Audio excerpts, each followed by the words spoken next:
Hey there, welcome back to another video. This time around, it is my review of the 1997 science fiction action film Starship Troopers.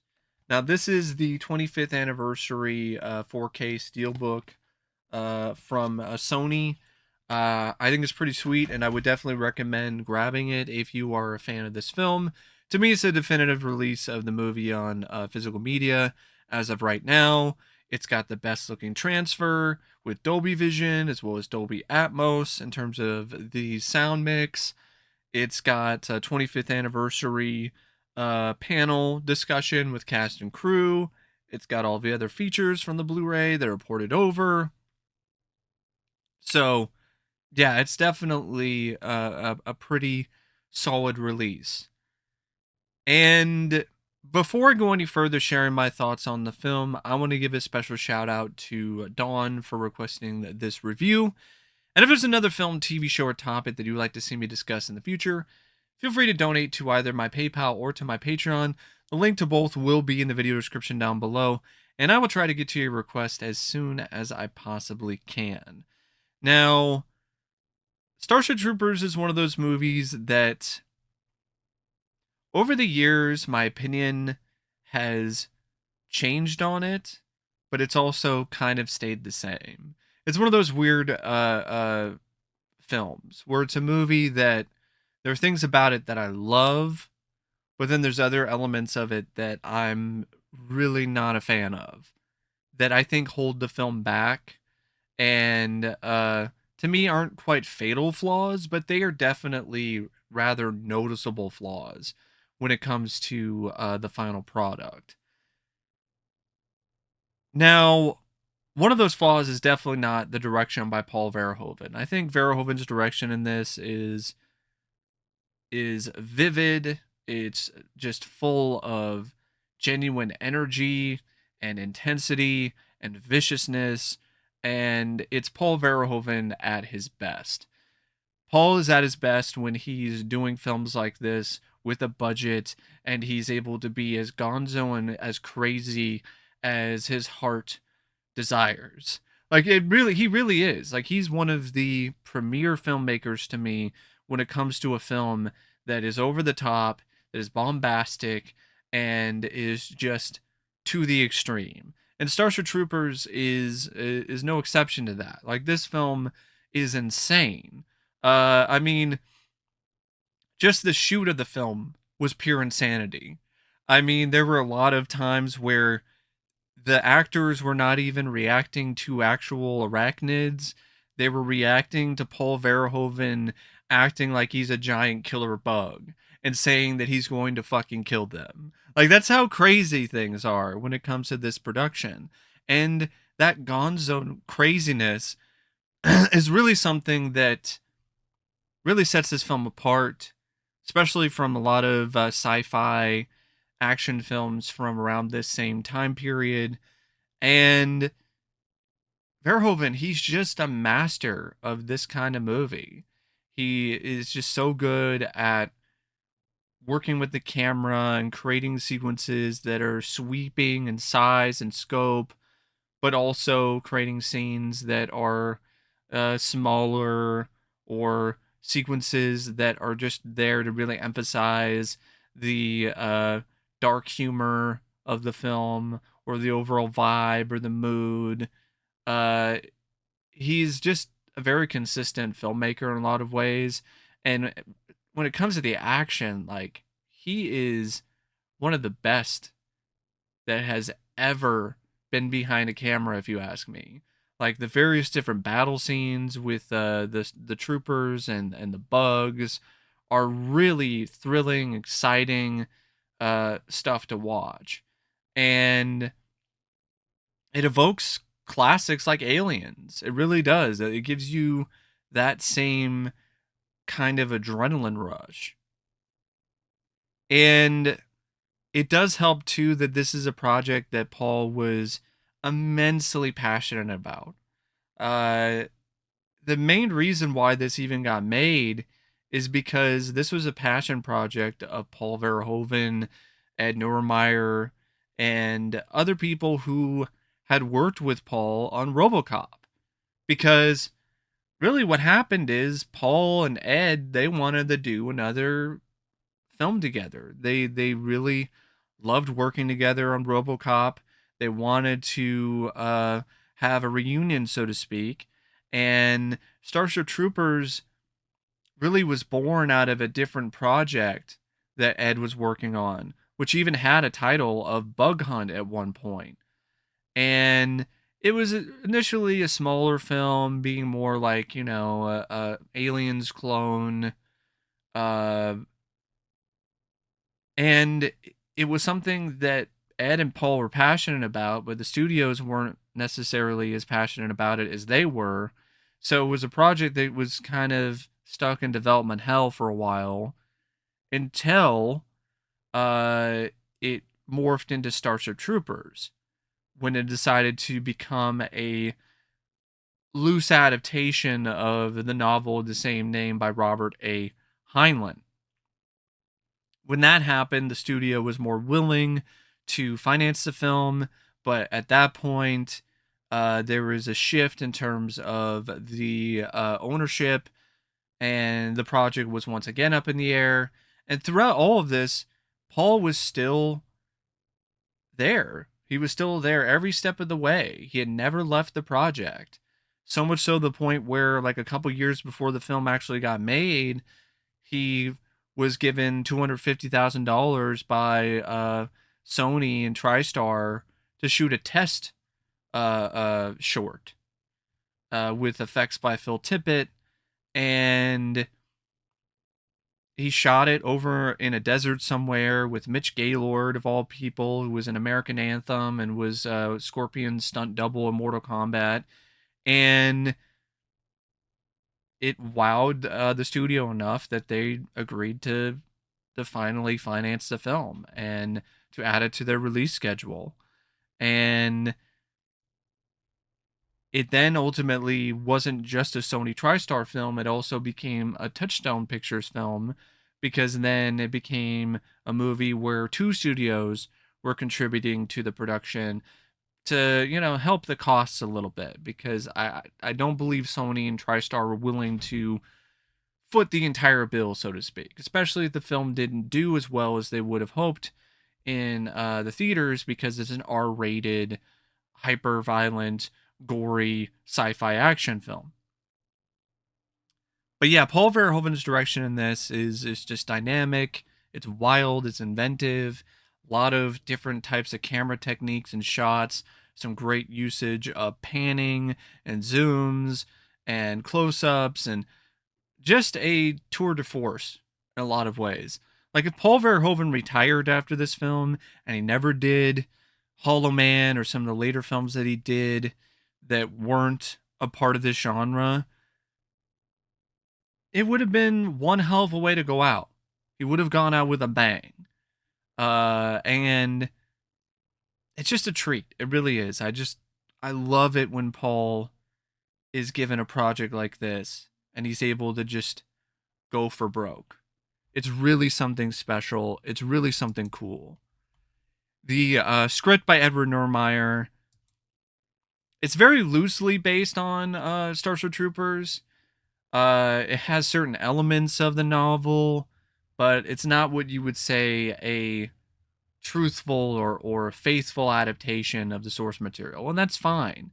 I think combining elements of his original script with Starship Troopers is really, in a lot of ways, what helps this film work when it does, story wise, because there's a lot of elements of this that are just very subversive and very clever.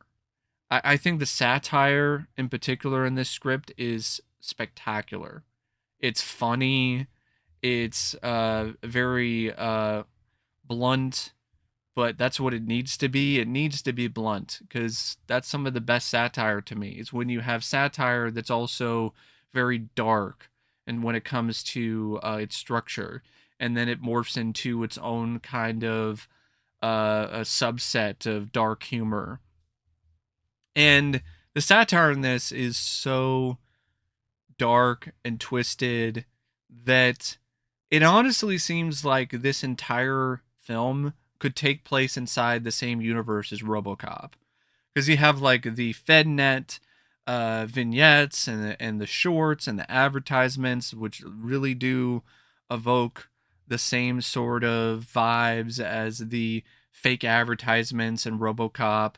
You have the same sort of thing where it really does seem like things are very hopeless in this future, that corporations are pretty much taken over, but instead of it being the corporation this time around, uh, it's the military. The military itself is the corporation. Where before, it was more of just a typical corporation and omni consumer products, but here the corporation is the military.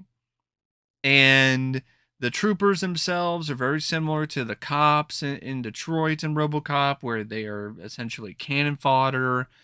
And yeah, there's a lot of the same sort of subtext in this script. There's a lot of jingoistic stuff. There's a lot of things that are just very over the top in terms of the patriotism and the way that it's discussing the military, and of course the way that it's handling fascism, which is something that I feel is one of the most underrated and most misunderstood aspects of this screenplay, is its satire of fascism. For whatever reason, a lot of critics, when this film came out, they took it on face value and just thought that Starship Troopers was a fascist film. They thought that Paul Verhoeven was a Nazi. I mean, literally. Like, there were critics who accused Paul Verhoeven of being a neo-Nazi because of this movie. Because of the imagery, because of him being inspired by Triumph of the Will, because of these fascist elements of the script and the subtext.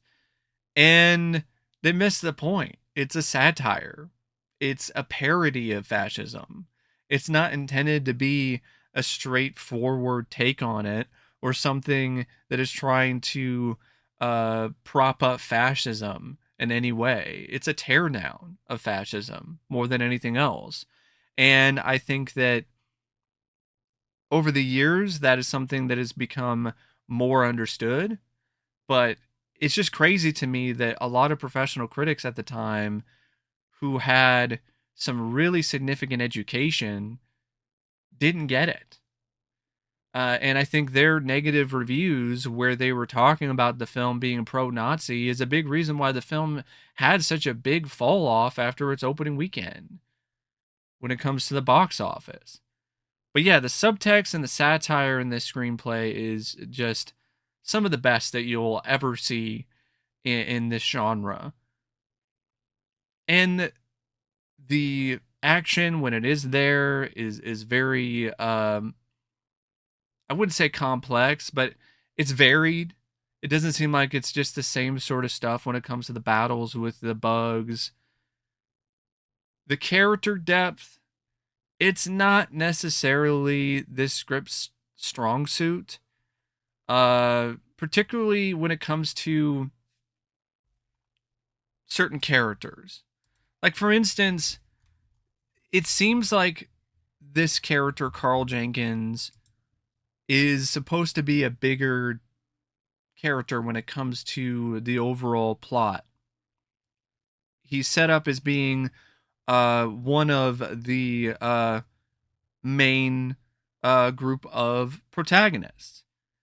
And I don't mind the idea of having him shift as the film goes on, and him becoming more and more distant from his friends because of the training and so on and so forth when it comes to counterintelligence. But I don't like how this script handles that transition. It's too abrupt. It's almost like he shows up and he's, fist bumping his friends and talking about how they're going to be friends forever. And then all of a sudden he's distant and he's corrupted completely, doesn't give a shit about them, doesn't care if they live or die. And it doesn't work. I feel that if there was a middle point in that character arc where you see him get to that point, maybe there's something that happens during his training that essentially makes him have to let go of that side of him, the side that's showing empathy. Maybe you might have something there. Maybe if there's some conflict with that character, but there's nothing. So I definitely feel Ed dropped the ball when it comes to Carl and his arc as a character. And honestly, that's more interesting to me than the CW, WB soap opera romance angle with Rico and his girlfriend Carmen and Dizzy. Like that whole thing with the three of them, I just it did nothing for me. I don't think it really added that much to the movie. Um, and I honestly think it held the film back because it felt so out of place. This whole love triangle part of the script, it didn't feel like it fit with the rest of the movie when it comes to its tone, when it comes to the visceralness of it. It just stuck out like a sore thumb. And the way that it was handled as well was not really that great because the way that Carmen is written, she's not likable. She's not a likable character. So when it focuses on her and her being a pilot and her finding a different boyfriend in Xander, it does an okay job making you sympathize with Rico because she's such a stone cold bitch. But other than that, it doesn't really have anything that's really that consistently effective or compelling. The budding relationship between Rico and Dizzy is a lot stronger, and I think that should have been more of a focus. If you were going to have romance in the script, that's fine, but the love triangle stuff and the way that it was written, the way that it was handled was so Days of Our Lives. And I think, especially with Carmen, she doesn't come across as that likable of a character. You don't root for her. You don't really root for her to get back with Rico. You want Rico to be with Dizzy. You get that vibe even early on when Rico is with Carmen and is going to the dance and everything. And I think Ed should have just really put Carmen on the back burner, have her be in the film still, have her be the pilot and whatever, and have the stuff with her and Xander, but push up the romance between Rico and Dizzy more to the forefront. And if you're going to kill off anybody, you kill off Carmen.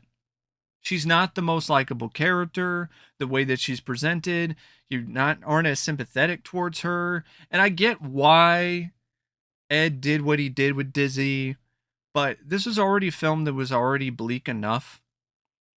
I don't think you needed to go that route. It would be like if in RoboCop Lewis actually did die. You'd be like, that's a step too far. So I think what really should have been done, and what was honestly one of the biggest missed opportunities when it comes to this film, is having Dizzy survive, having her and Rico's relationship continue to evolve throughout the film, having her be involved in the finale with Rico, and have it be one of those things where Carmen, through the work that her and Xander do, they ultimately do locate the brain bug, and Carmen still cuts the thing off, the brain sucker, but she dies of our wounds in the end. That's fine. I mean, you still have an arc where she redeems herself, she sacrifices herself. Maybe you have something that happens during that scene where Rico and Dizzy are maybe in danger, and she and Xander do their part to save Rico and Dizzy and some of the other troopers, as well as end at least this particular battle. But instead, they focus a lot on the stuff with Carmen and Xander and what's going on that other spaceship. And the film isn't as compelling or as enjoyable or as entertaining to watch when it does that. I think also when you focus on that stuff, you take away from the trooper stuff, and the trooper aspects of the script, the boots on the ground, that's the biggest selling point. The boot camp stuff, the various different personalities that are a part of the battalion and, you know, the trooper squad. I think really what the film should have done is focused heavily on the trooper stuff, not so much not trying to do half and half with troopers and half with the pilots. Focus more on the trooper stuff, flesh out some of these other trooper characters to really give them a little bit more depth. And that would make the scenes where they get killed in combat all the more intense and powerful, because you actually know them more and you actually feel something. But instead, like, there's not really a lot there in terms of the depth for them, other than Rico and Dizzy, and that's fine if you focus mostly on Rico and Dizzy, but that doesn't even happen. But there is still a lot of stuff to like about the script. I like how it's not afraid to really go there when it comes to having a lot of controversial stuff, um, and not just things like, you know, the shower scene where men and women are showering together. I know that's been talked about a lot, and that is very subversive, but that's a very minor thing.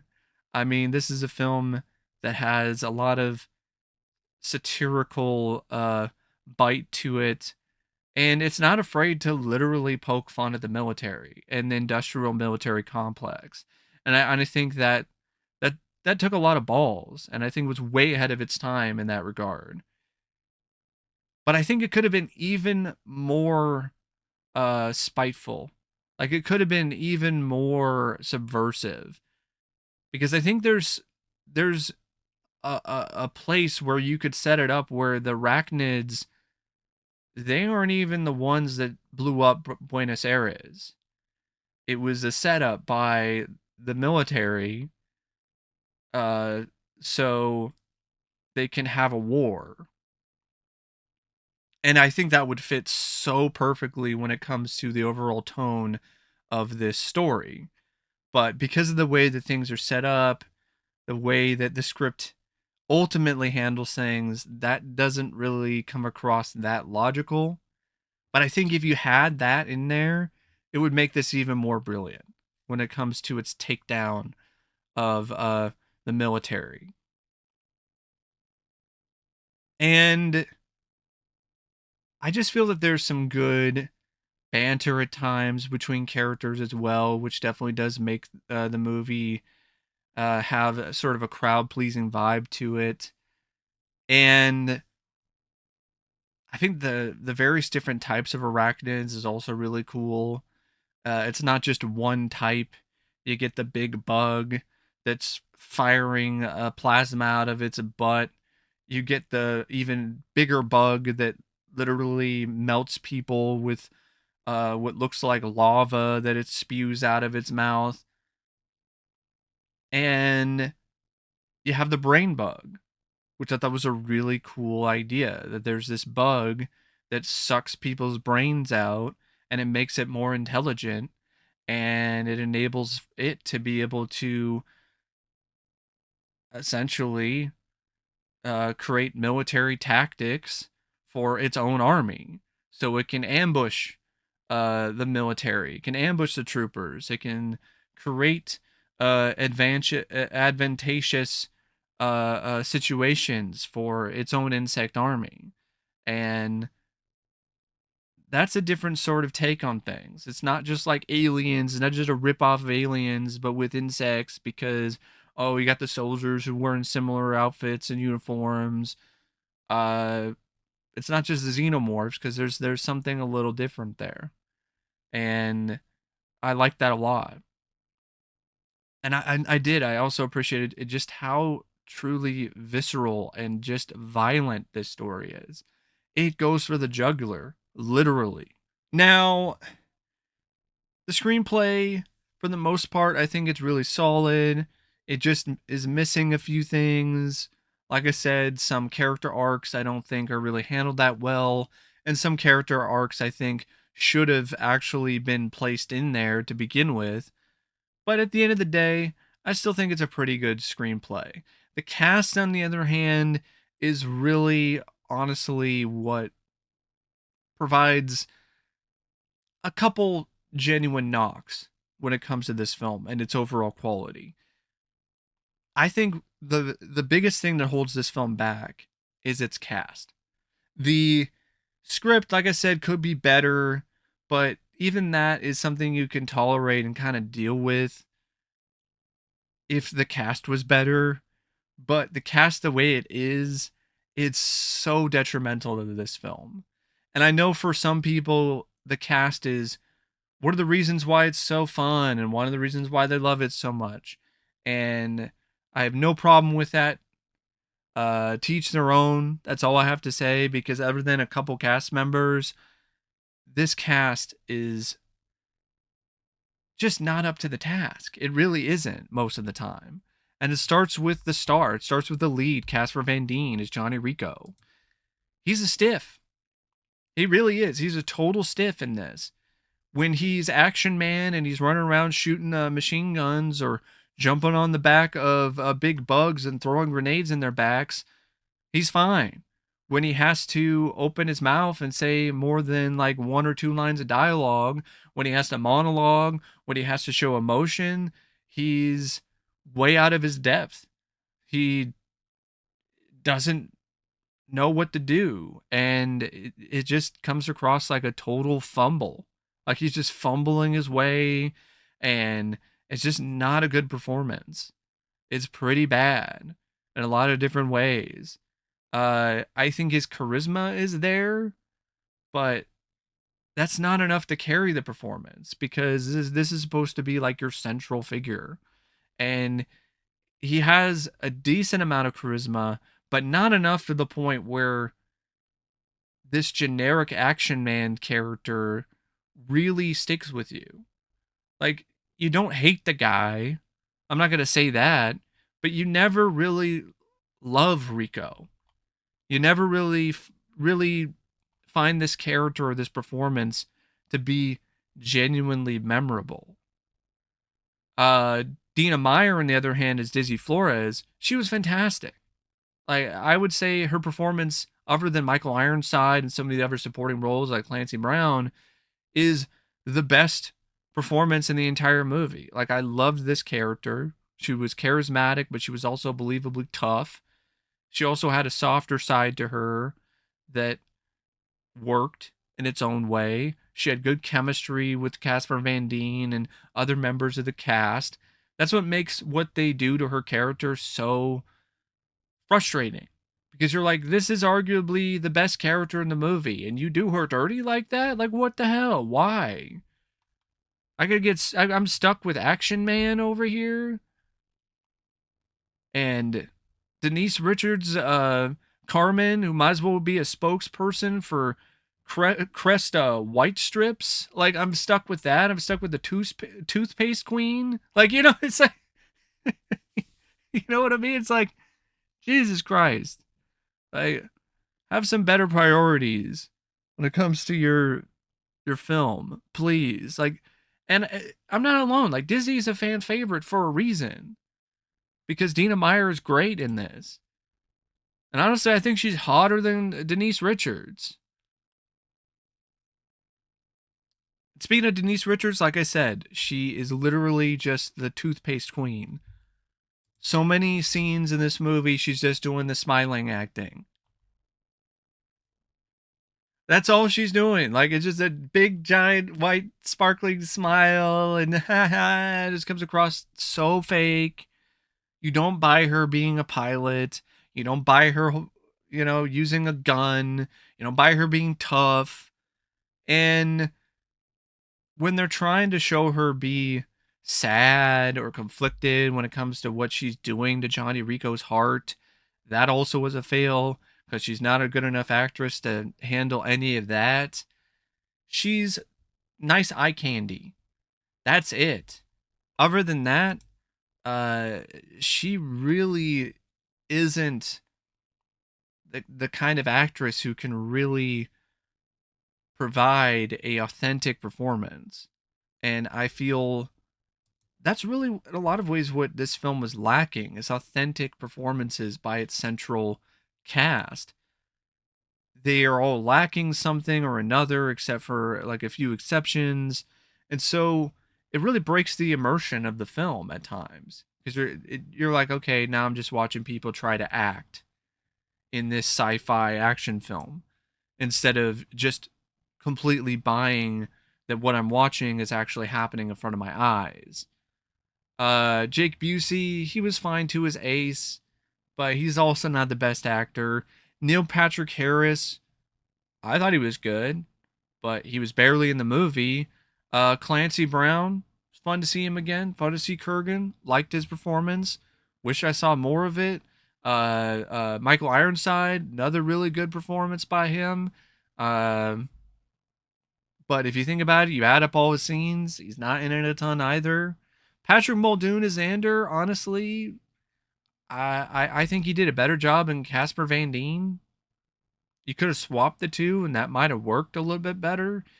And I remember reading a potential casting opportunity list for Rico, and one of them was Mark Wahlberg. And as much as I'm not a super big fan of Mark Wahlberg playing Mark Wahlberg in a lot of films he's doing now, this was at the time when he was doing films like The Big Hit and Fear, and I think he I think he could have honestly done a really good job as Johnny Rico. I think he would have brought that everyman vibe to him that you definitely don't get with Casper Van Dien. And the rest of the cast is fine too, but really the main people that I talked about are the main cast members that have any sort of screen time. And most of the screen time is devoted to Casper Van Dien, Dina Meyer, and Denise Richards. And only one of those actors really is able to carry the scenes that they're in. The rest are just woefully unprepared and inept at times that is legitimately cringe inducing to watch, especially Denise Richards. Now, when it comes to other technical aspects of the film, it's definitely top of the line. The cinematography by Josh Vacano. I mean, this guy is, in my opinion, an unheralded cinematographer. He's so good, especially when it comes to creating science fiction landscapes and settings and just really getting the most out of them visually and also getting the most out of very visceral and intense sequences. The editing by Mark Goldblatt and Caroline Ross is an extension of that. The action, the explosions, the spectacle, just the moments that really do showcase the film's uh, best and brightest elements are really accentuated by the editing by Mark Goldblatt and Caroline Ross. Speaking of accentuating elements, the score by Basil Polidoris is just something else. It's spectacular, it's terrific, it's tremendous, it's iconic in its own way, it's very memorable. It really does add a lot to the scenes when it comes to the suspense or the thrills or the emotion. There are scenes in this film where, despite the performances being so bad, Basil Polidoris' score still gives you some kind of emotion because it's that strong of a score. And when it comes to other strong elements of the production, the visual effects, the stop motion and computer work by Phil Tippett and company, the practical makeup effects that are utilized at times throughout the film, just some absolutely stupendous and amazing stuff. Some really great effects work that was top of the line, ahead of its time in 1997, and to this day still holds up really well, surprisingly well. The CGI, except for maybe a couple scenes, it doesn't really have that dated look to it. like some of the other films from around the same time. It still holds up really well. I think in large part because of what Phil Tippett brought to those scenes and what all these other people involved with the effects did. Some great miniature work as well, especially when it comes to the spaceships. Um, just a film that definitely did utilize every bit of its budget for its visual effects. And the movie is, it's around 2 hours. At times, it does have some pacing problems, especially when it's just focusing on the days of their lives. When it comes to these teenagers and the love triangle and all of this other stuff, but once it gets to the point where the troopers are on Clendathu and they get involved in their first battle with the bugs, and Buenos Aires gets destroyed, and they take the fight to them, that is really where the film picks up and becomes something really thrilling, really exciting, thrilling, and epic. But prior to that, yeah, it's kind of a slog at points. I gotta be honest.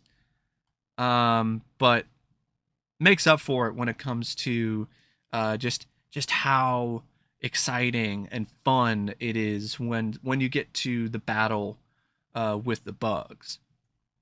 But anyway, I really don't know what else to say about Starship Troopers except thanks for watching my review, and as always, I'll see you guys later. See ya.